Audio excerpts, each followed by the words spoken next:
Okay, let's get started with our phonics. You should have, this is on here, Native American Trails. It's about Indians. And you should be able to read every flashcard of these enough that all of you should be able to read every one of those words to color them. So it says color the feathers, and then down below, color the Native American headdress. You can color his feathers whatever color you want.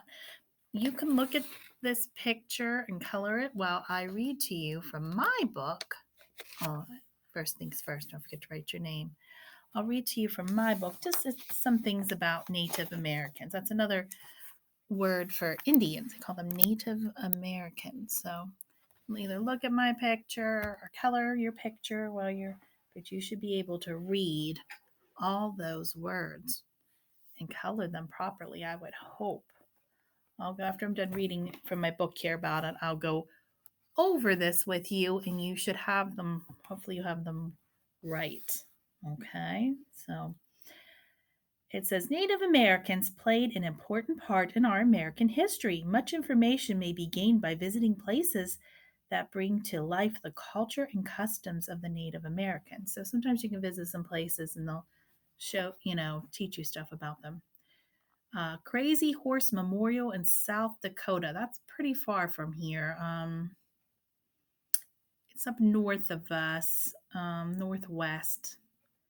I'm trying to think how long it would take for us to even get there if we drove in a car. It would take a while. It would take you. It would take you at least a whole day driving out that way. Probably nonstop, almost a day. So, the world's largest mountain sculpture is the famous Native American chief Crazy Horse riding his horse.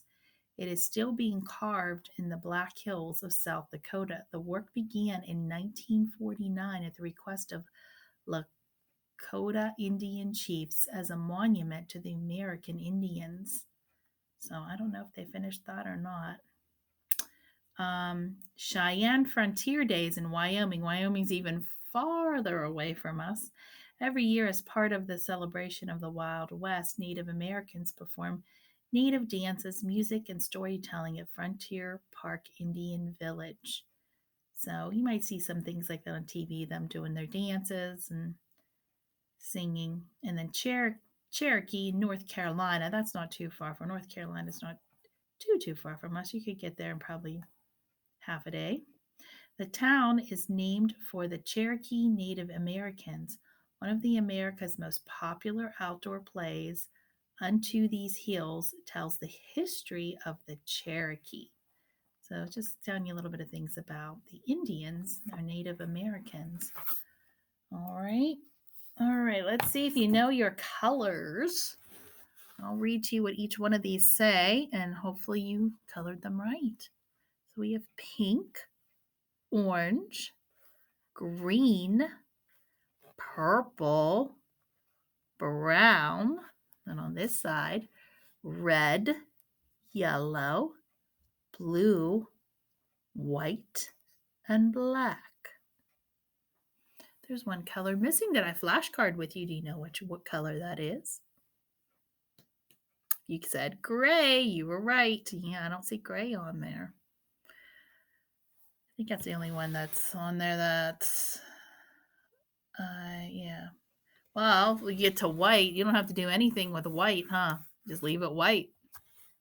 And then you can color. You can go back and color him later, okay? However you want.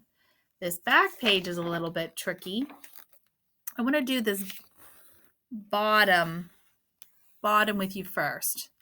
This page, you are going to copy what's written up here and write it on these lines, each line. I'll do the first line with you, but let's do this bottom first real quick, okay? It says, draw lines to match the rhyming words, okay? So we have the first one they did for you here. Go on this side.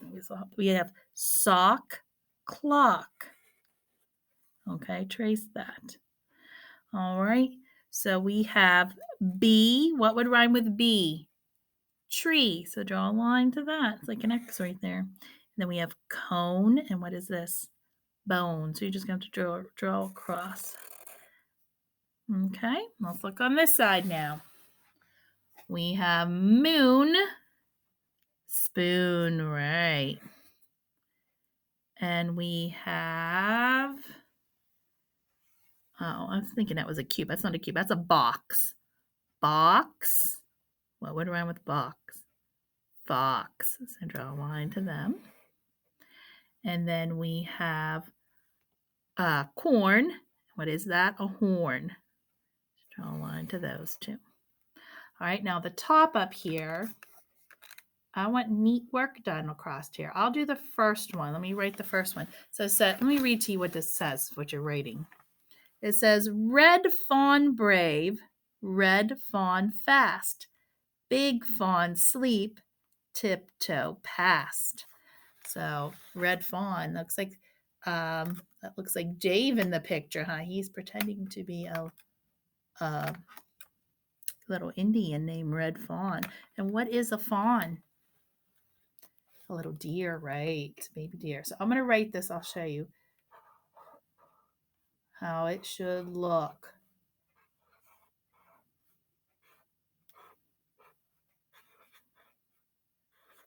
The first one. I'll write the first row for you.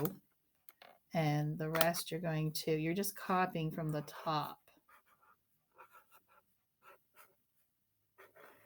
What you probably should do is start, though. I started a little further over. You should probably start yours over here because you guys write a little bigger than me. So you're just copying each row. You might want to put a little mark by it so you know where you're at. So then the next one would be red fawn fast. You're going to write that in the next row. There's enough rows for you to write each row. Or when you're done writing a row, so you don't make a mistake and copy the same thing, cross it out so you don't make a mistake. And then you know, oh, okay, I'm writing from here. All right, so you're going to do that on your page. And you can set that aside and work because I like to get our books done. So you can set that aside and continue on that a little later because it's going to take you a little while to do that handwriting page. So you can continue on and finish coloring your front. So you can just set this paper aside for a little bit and get out this little mini book. You got a lot of coloring to do on this, huh? A little mini book. So let's cut it in half. If you already didn't get to it. And we're going to read our little mini books together. I like this one, the cake. Oh, I love cake. Cake is good, huh? All right. So let me read with you what it says. It says the cake, and you will write your name and you can color it too. Let's read this first page. First page here has Mom will get a pan. Okay, let's read the next part. She will mix up a cake. And then the last part on the back. She will bake the cake. It will be yellow and blue. Oh, so what color should this cake be when you are coloring it? Yellow and blue. So that's what you're going to do for that one. Let's read this next one. This has a long I in the word hide. Maybe they're playing hide and go seek, so don't forget to write. And this down here says colored by. That's why you write your name there. You're going to go back and color these. Okay, you got lots of work to do. Go coloring your Indian, your handwriting on that phonics page, and coloring these books. So we'll get this done, then you can take a little bit of time to finish those up. All right, let's read this one. This says, this is a name we haven't seen in a while. Tess will hide in the den. So I guess Tess is a little bunny. I thought that first that was hopscotch, but you know what? If you look at hopscotch, like look at his eyes. Like hopscotch. I believe that's hopscotch, but there's no. But if you look at this, the eyes on here, she's got eyelashes. I think that's a girl, showing that it's a girl. They do the eyelashes. You see that? Make it a girl bunny. So Tess will hide in the den. Now let's go here. Who's this? Dot. We can't see Dot's face, so we can't tell. The eyelashes aren't on her, huh? Dot will hide in the bed. You can see the little bunny tail, and you can see the little bunny ears, huh? All right, let's read the last part. I will hide in the best spot. I will win. Well, where's his best spot gonna be? He's standing out in the open, huh? Maybe he's gonna hide behind a door? Because from the beginning, not sure. They don't tell you where the best spot is, do they? You have to use your imagination, huh? All right, let's continue with our book today. I'm doing pages 7 through 11. So we'll start with our next chapter, A Day in the Boat, page 7. So hopefully you have your book out here and you have page 7. If you don't have it, that's okay. You can just read with me. So A Day in the Boat. All right, let me fix my book up over here so I can see it a little better, so I can go back and forth looking, because I have some troubles looking at this backwards on my screen. All right, so Hopscotch found a good spot to camp.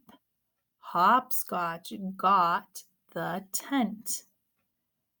Hopper got the pegs. They put up the tent. Dottie put her chest in the tent. I wonder if they saw her put the chest in there. I don't see it yet in there. They don't show her putting it in there yet. All right, so let's continue. Let's find out what happens next. Page 8. Okay, page 8. It was time to go fishing. Oh, they look all excited. Look, she's bringing their vests. Hopscotch took the boat to the dock. Hopper got the fishing poles. He's got 3 of them, huh?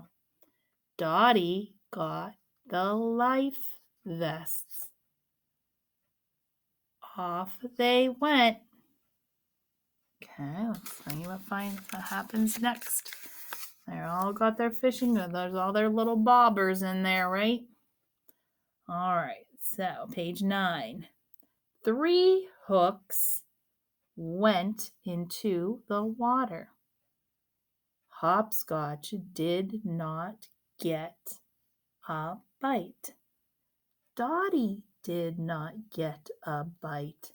Hopper did not get a bite. Uh-oh. No bites. That's not good. That means no fish, huh? Okay, next page, page 10. This don't look very good on page 10. It's just a picture there, but let's look at it. Oh my goodness, they're all wet and in the water, and it looks like their boat is upside down. All right, well, you know what? I can hold this. I'll do this other part here because it goes with the picture. So it says, a duck came by the boat. Hopper got up too fast. Hopscotch fell in. Dottie fell in. Hopper fell in. They all got wet. Look at Hopscotch too. Like he looks like he's like sad. Only one that and Dottie too. Look at their frowny faces. Only one that looks happy is Hopper, because frogs like water, right? Do you see rabbits swimming? Do you see ladybugs swimming? No. Yeah, good thing they have their life vests on. That's why it's important to wear your life vests, because if you fall off the boat, that keeps you up. So it's always important to wear your life vest, even if you can swim on a boat.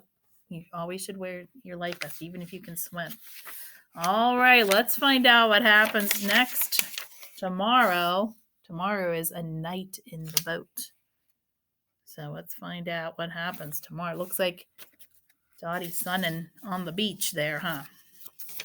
So that'll be the continuation of our story tomorrow. I think that it is it for phonics. Oh, your other little handwriting page. Don't want to forget to remind you about that. Let's go over this real quick. You got a lot of handwriting to do today, don't you? So it says Ted got all muddy. Oh my goodness. That's mud. So make sure you color it brown. Muddy. All right, so you need to get that done. You need to color these. You need to finish this up front up, and don't forget your writing. Remember, you're copying each one of these sentences on the back here. Good practice for handwriting, because you want to be a neat writer when you go to first grade. You're going to be able to be a neat writer. All right, so I'm going to get ready to count on our hundreds chart with you. We'll count a couple more times, two times this week, 2 more times of counting with me like that. So we're going to count on our hundreds chart. We'll review a little bit of stuff for math and learn how to do tallies. Teach you how to do a tally. So I will see you next for math.